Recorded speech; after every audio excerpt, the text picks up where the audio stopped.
فرما، اللہ ہمیں فتنوں سے محفوظ فرما، آزمائشوں سے محفوظ فرما، ہم امتحانوں کے قابل نہیں، اللہ ہمیں امتحانوں سے محفوظ فرما، رب کریم رحمتوں کا معاملہ فرما، اے اللہ ہمیں بار بار اپنے گھر کا دیدار عطا فرما، اپنے محبوب کے گھر کی حاضری نصیب فرما، رب کریم امت مسلمہ کو عزت رفتہ نصیب فرما، جہاں جہاں مسلمان پریشان ہیں اللہ سب کی پریشانیوں کو دور فرما، رب کریم ہماری ان دعاؤں کو اپنی رحمت سے قبول فرما، اے اللہ جب بندے پریشان ہوتے ہیں، اے اللہ جب بچہ پریشان ہوتا ہے ماں باپ کی طرف دوڑتا ہے، جب بندے پریشان ہوتے ہیں پروردگار کی طرف لوٹتے ہیں، اے بے قدموں کے دستگیر، اے ٹوٹے دلوں کو تسلی دینے والے، اے خالی جھولیوں کو بھر دینے والے، اے گنہگاروں پر رحمت کی چادر ڈال دینے والے، اللہ ہمارے ساتھ بھی رحمتوں کا معاملہ فرما، اے اللہ ہمارے طرف کی کرم کی نظر فرما،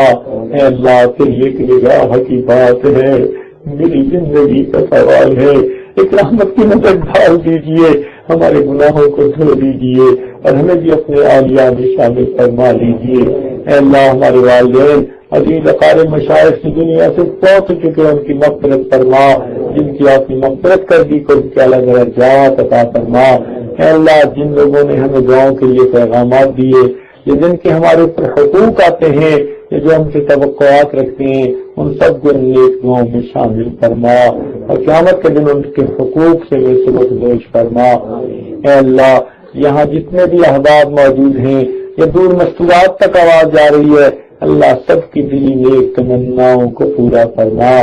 ربنا تقبل منا انک انت السمیع العلیم تب علینا انک انت التواب الرحیم، صلی اللہ تعالی علی حبیبہ